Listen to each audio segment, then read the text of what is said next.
third chapter of the book Footprints Without Feet means supplementary reader.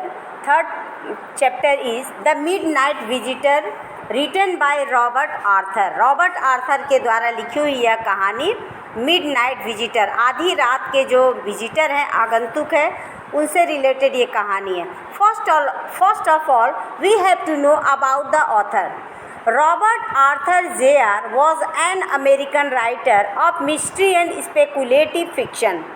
Robert Arthur, American writer of mystery. Mystery means रहस्यमय and speculative, काल्पनिक, fiction उपन्यास, काल्पनिक उपन्यास के और रहस्यमय कहानी लिखने के बहुत अच्छे लेखक माने जाते थे. His fame rests on उनकी प्रसिद्धि टिकी हुई है किस पर? The mysterious traveller radio series and his 3 investigators series of novels. इनमें नॉवेल्स, उपन्यासों के कई सीरीज लिखे गए थे. And his stories were published in many magazines, और उनकी कहानियाँ बहुत सारे मैगजीन्स में लिखी गई बिटवीन 1930 एंड 1940, 1930 से 1940 के बीच. He also wrote mystery books for children. उन्होंने बच्चों के लिए भी रहस्यमय पुस्तकें लिखी.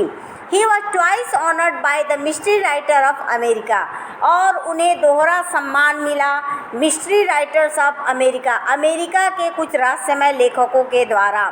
With his writing partner Edgar, उसके साथ उनके पार्टनर के थ्रू उन्हें सम्मान, साथ उनके पार्टनर को भी सम्मानित किया गया. And finally he died in 1969 in Philadelphia, और फिलाडेल्फिया में इनकी मृत्यु 1969 ईस्वी में हुई. और बिफोर वी रीड, सबसे पहले हमको कहानी पढ़ने से पहले हम जानेंगे what are the characters in the lesson The Midnight Visitor. सबसे पहला कैरेक्टर है ऑजेबल. ऑजेबल is a secret agent who is fat, lazy and slow, but he outwit another secret agent by his presence of mind. वह यानी कि ऑजेबल एक गुप्तचर जासूस है जो कि मोटा, आलसी और बहुत ही सुस्त है, लेकिन अपनी बुद्धिमानी के प्रदर्शन से दूसरे गुप्तचर को वह मूर्ख बना देता है. सेकंड कैरेक्टर है Fowler. Fowler is a young mystery and romantic writer. वो बहुत ही युवा और रहस्य और रोमांटिक राइटर, रोमानी लेखक हैं. Who is looking for some exciting story in the company of ऑजेबल, और जो कुछ उत्तेजक कहानी की तलाश में वो ऑजेबल के साथ हैं. And third character is max. He is a rival secret agent of Ozebel who is fooled by Ozebel and falls to his death. ऑजेबल का एक प्रतिद्वंदी गुप्तचर जासूस है जो ऑजेबल द्वारा मूर्ख बन जाता है और गिरकर उसकी मौत हो जाती है. तो ये कैरेक्टर्स इस कहानी में हैं.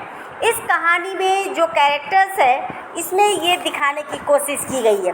Before you read Ausable a secret agent. सबसे पहले देख लीजिए, ऑजेबल एक गुप्तचर जासूस is expecting to get a very important report. एक महत्वपूर्ण रिपोर्ट का इंतजार कर रहे हैं. अनदर सीक्रेट एजेंट मैक्स, और दूसरे जो गुप्तचर जासूस है वो है max, threatens him with a pistol. और जो दूसरे गुप्तचर मैक्स थे उन्हें ऑजेबल को बंदूक दिखाकर धमकी देता है. किस लिए? डिमांडिंग द रिपोर्ट, और रिपोर्ट की मांग करता है. Does ऑजेबल outwit him. अब क्या उस रिपोर्ट का मांग किया गया, क्या कंडीशन होता है, कैसे आगे ये घटनाएं कंटिन्यू चलती है, अब देखते हैं बच्चों, इसको कंटिन्यू पढ़ते हैं. Now come to the lesson. Start the paragraph 1. Okay, first paragraph we are going to start. Ozebel did not fit any description of a secret agent or Fowler had ever read. Fowler ने गुप्तचर जासूस के बारे में जितना भी वर्णन पढ़ा था उसमें ऑजेबल कहीं भी सटीक नहीं बैठता था. Not fit.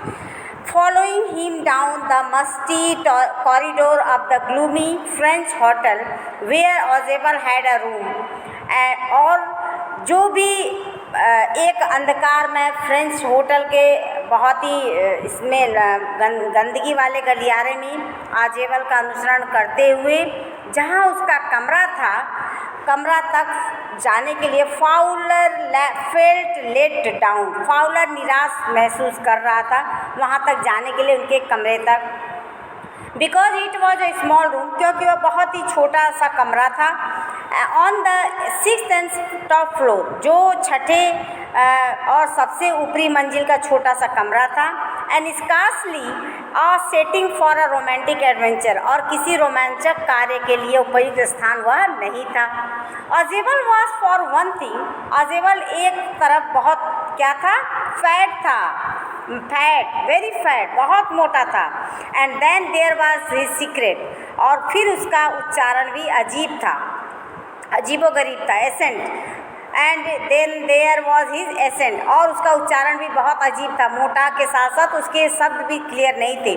दो he spoke French and German passively, यद्यपि वह फ्रेंच और जर्मन थोड़ा बहुत बोलता था।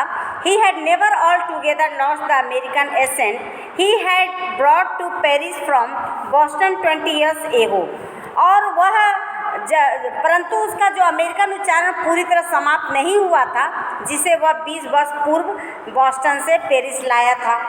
Now in next paragraph, you are disappointed, आजेबल said visibly over his shoulders. तुम्हें निराशा हुई, आजेबल ने कंधे के ऊपर से देखते हुए आवाज़ निकालते हुए उससे कहा। You were told that I was a secret agent, a spy dealing in espionage and danger. तुमने बताया गया कि मैं एक गुप्तचर, एक जासूस हूँ जो एक गुप्त जानकारी खोजता हूँ। And secret you wish to meet, और एंड डेंजर, और ख़तरनाक कार्य भी करता हूँ। You wish to meet me because you are a writer, और तुम मुझसे मिलना इसलिए चाहते थे क्योंकि तुम युवा और राइटर हो, यंग एंड रोमांटिक, युवा भी हो, रोमांटिक भी हो, और एक लेखक भी हो, इसलिए तुम मुझसे मिलना चाहते थे। You and vision mysterious figures in the night, the cracks of pistols, drugs in the wine, और तुमने रात में रहस्यमय आकृतियों से, पिस्तौल की आवाज़ों से, वाइन में नशीले पदार्थों की कल्पना की होगी। यानी कि अलग अलग सारी बैड हैबिट्स के बारे में जिक्र करता है। Instead, you have spent a dull evening in a French music hall with a sloppy fat man who, instead of having masses slipped into his hand by dark-eyed beauties, get only a prosaic telephone call making an appointment in his room. इसके स्थान पर तुम्हें एक French संगीत कक्ष में एक अजीब तरीके से कपड़े पहने हुए मोटे व्यक्ति के साथ सुस्त शाम बितानी पड़ रही है। यानी कि आजेबल की क्वालिटी बहुत अच्छी नहीं थी, वो अपनी क्वालिटी के बारे में कर रहा है, जो क्या था, who instead of having messages slipped into his hand by dark eyed beauties, और जो गहरी काली आंखों वाली स्त्रियों से, लड़कियों से संदेश अपने हाथ में प्राप्त करने के स्थान पर गेट ओनली अ प्रोजाइक टेलीफोन, केवल एक सामान्य telephone call, making an appointment in his room, अपने कमरे में किसी से मिलने के बारे में प्राप्त करता है। यू हैव बीन बोर्ड, तुम बोर हो गए हो। The fat man chuckled to himself, मोटा व्यक्ति स्वयं धीरे से हंसा। In and he unlock the door of his room, और जब उसने अपने कमरे का दरवाज़ा खोला, and stood aside to let him frustrated guest entered, और अपने निराश अतिथि को प्रवेश करने देने के लिए एक तरफ खड़ा हो गया। Now in next paragraph, you are disillusion आजेबल टोल्ड हिम, आजेबल ने कहा उससे कि तुम निराश हो, बट टेक चीयर, लेकिन माई यंग फ्रेंड, मेरे युवा मित्र, प्रसन्न हो जाओ, because presently you will see a paper, अब तुम यह कागज़ देखोगी, a quite important paper for which several man and women have risk their lives, come to me, क्योंकि यह महत्वपूर्ण कागज़ जिसके लिए बहुत से आदमी और महिलाओं ने अपने जीवन को संकट में डाला है, इसलिए कम टू मी, मेरे साथ आओ।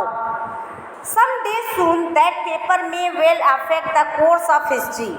और कुछ ही दिनों में यह कागज़ संभवतः इतिहास के रुख को भी प्रभावित करेगा.